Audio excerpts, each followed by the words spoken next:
part two of how did I get here. In case you haven't figured it out yet, this story is about me. Okay, so now I'm out here in the world. Satan is like, yeah, let's do this, right? I'm walking around with open wounds. Now, you know, you got wounds that's open, they ain't been taken care of. You can get infections, right? So I'm walking around, I'm meeting people over here, I'm meeting people over there, I'm hanging out in clubs and bars, I'm drinking, hanging out late, just hanging with some of any and everybody. All the meanwhile, I'm getting infected, okay?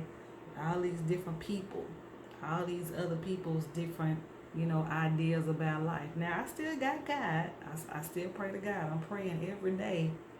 Lord, please don't take me out while I'm in my mess. I'm just having fun for the first time in my life. I'm having a good time, and I'm just enjoying life.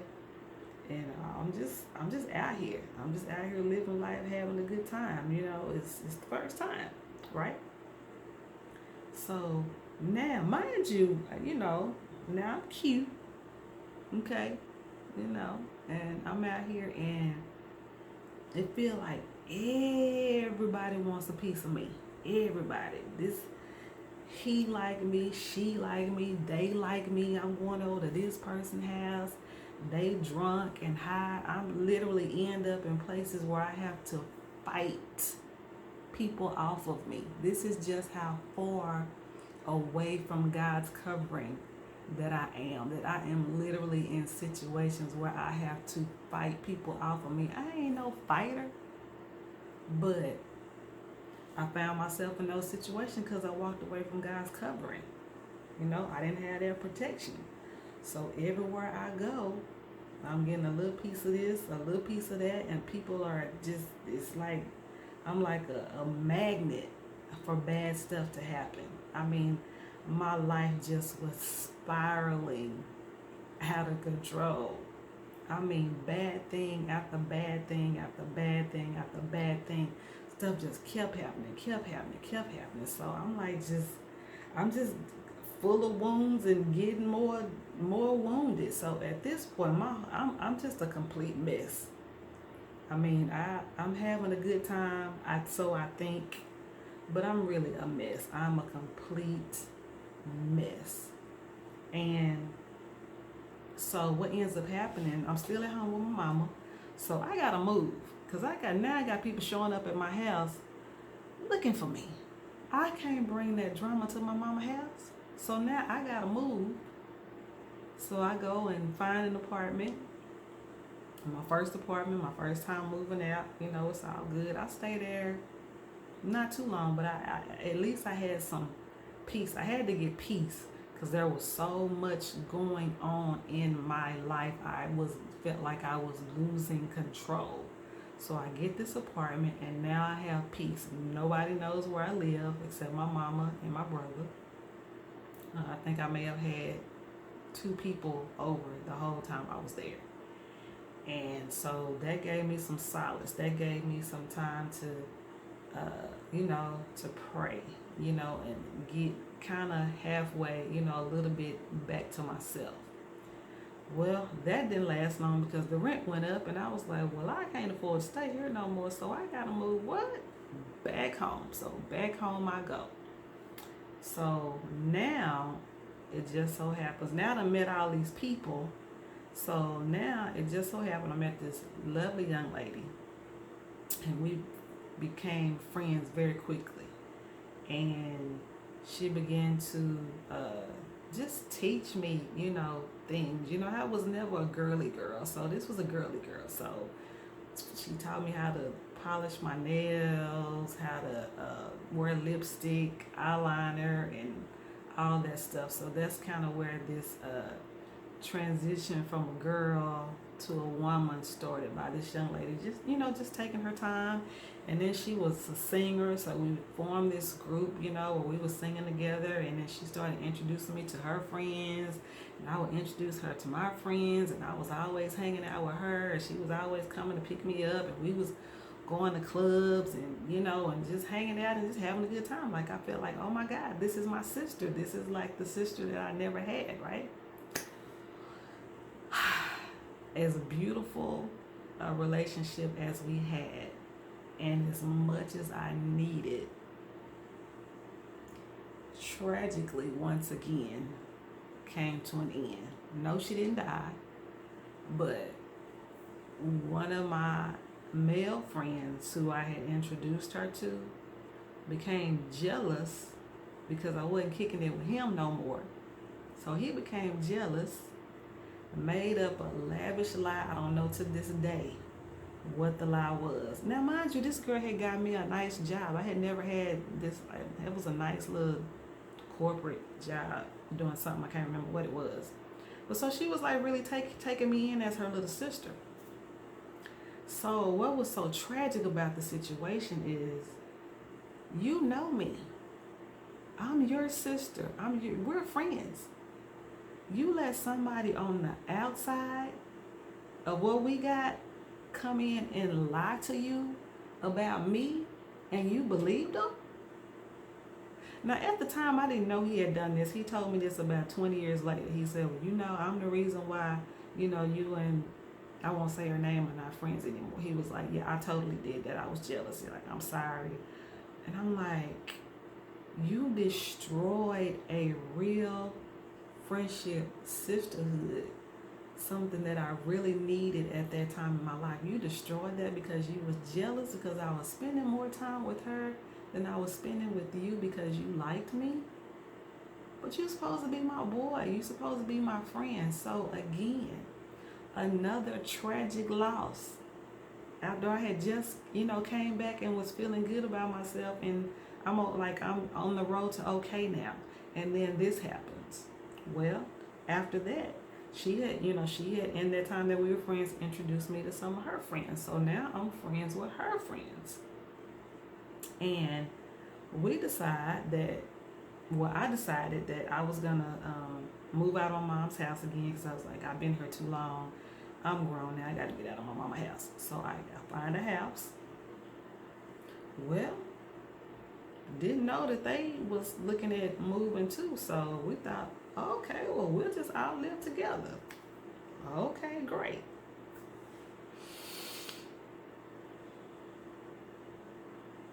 That didn't work. I have a certain way of doing things. They had a certain way of doing things. We were not on one accord. We had great times while it lasted. We threw parties. We had good old time. For a minute, it was really good. But then things started to unravel. Once again, I'm not under the covering. I'm out here living my life how I want to live it. I don't care about what nobody say. And I had cut my hair too. Oh, I was a bad chick by now, right? And I didn't care. The church had seen that or heard that I had cut my hair, and they was talking about me. I guess who didn't care? Me. My mama was sad, crying. Why you cut all your pretty hair? It's gone. It's the new me. This is me now. Get used to it. I really didn't care at this point. Yeah, that rent house sharing. Listen, that ended because somebody decided they didn't want to pay rent. They wanted to live rent free.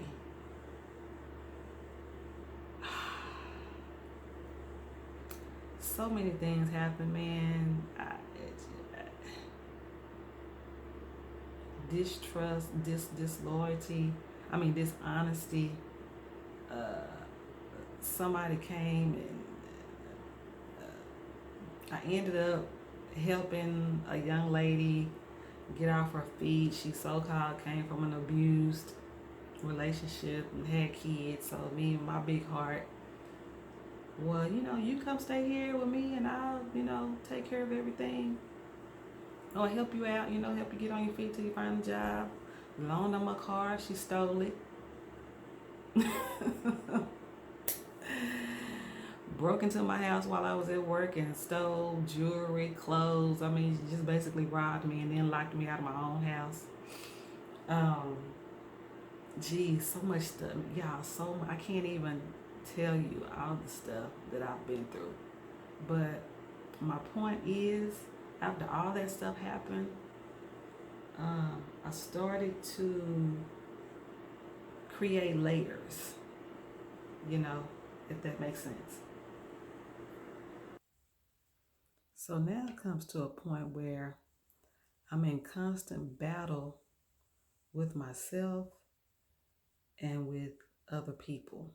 Um, Ephesians 6 and 12 says, "For we wrestle not against flesh and blood enemies, but against evil rulers and authorities of the unseen world, against mighty powers in the dark world."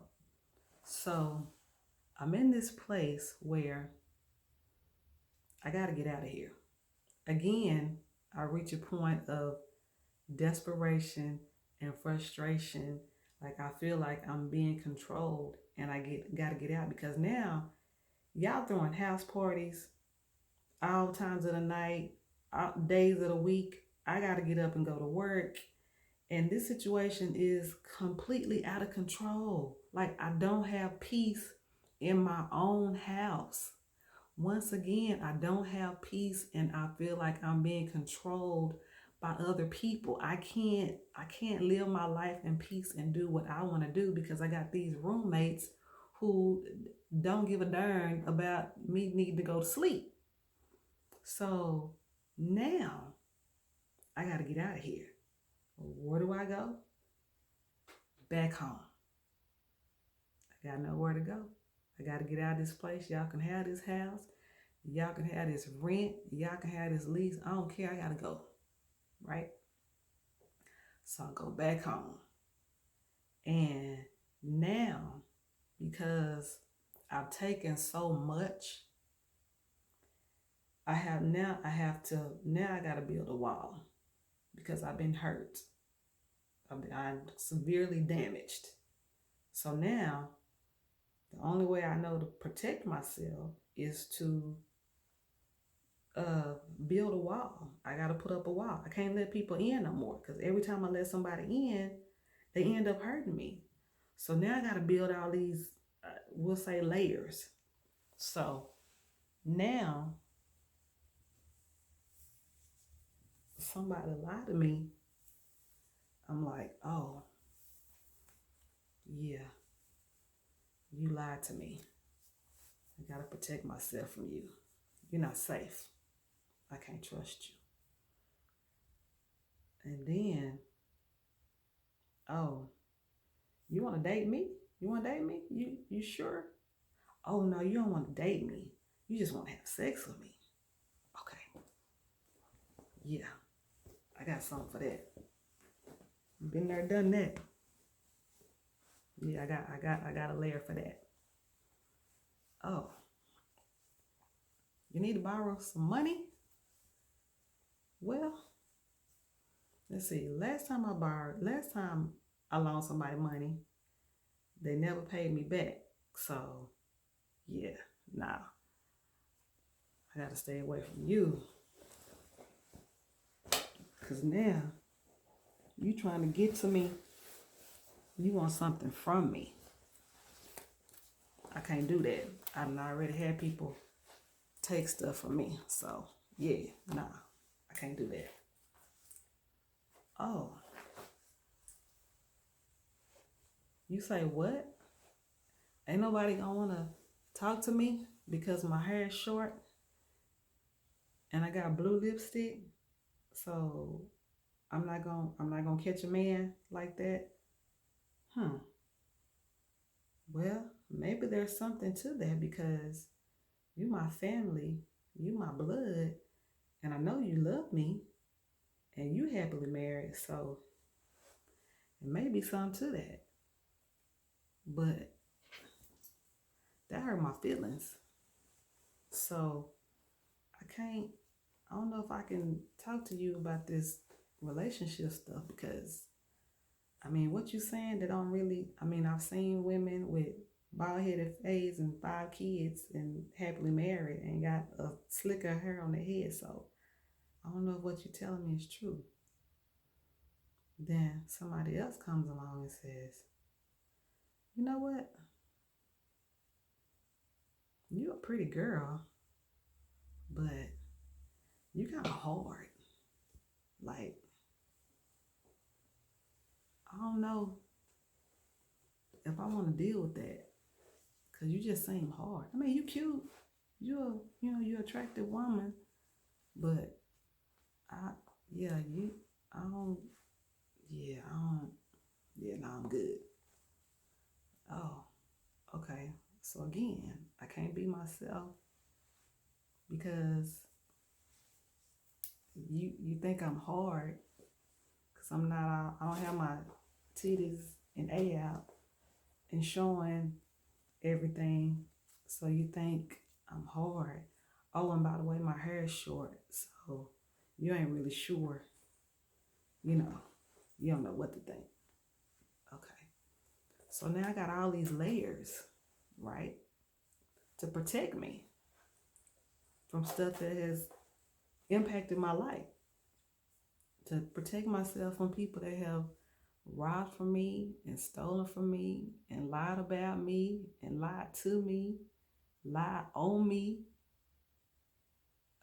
used me for my car, for my money, for a place to stay. And now I gotta heal from all of that. Well, how do you heal from all of that? I'm carrying all this stuff and I'm still broken. Like my heart is still broken. I'm still shattered from all the stuff that's happened. How do I heal from that? Well, somebody invites me to church. Hey, I go to Abba. Yeah, Pastor Rush, why don't you come to my church? Now this also somebody that lied to me. Supposed to be, well, I thought we was gonna be friends, but it didn't happen. She ended up standing me up. We were supposed to hang out, have girls' night, whatever. Didn't happen. The next day she calls. Oh, I'm so sorry, blah, whatever. Well, hey, meet me at church Sunday. I go to Abba. All right, cool. I go to Abba. I ain't been to church in a while. My life is upside down. Yeah, I might as well just go to church. I mean, what else I got going on? I don't want to live with these people. I moved out of this house and had to move back with my mama, so I ain't got nothing else to do. Yeah, I go to church. And slowly but surely, Pastor Rush, with his very simplistic method of teaching, layers just started falling off. You got to learn to forgive.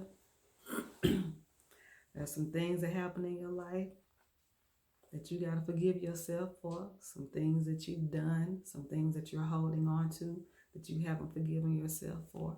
You got to let that go. You got to release that.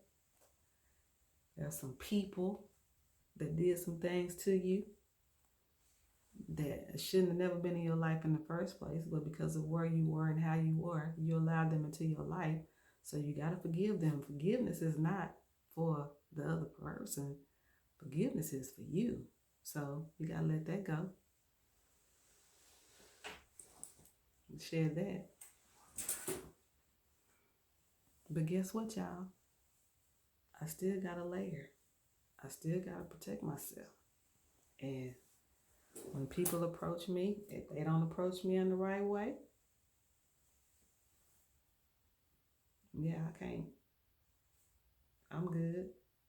Somebody give me a compliment. Oh man, Kim, you bad, man. That hat is nice. I like that hat. Oh, you do? Oh, okay, cool. God, thank you. Oh, okay, sir, thank you. Somebody come along.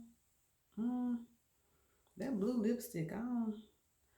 Why did you I saw you went up on stage today at the church and you had on some camouflage pants and some kind of ugly tennis shoes.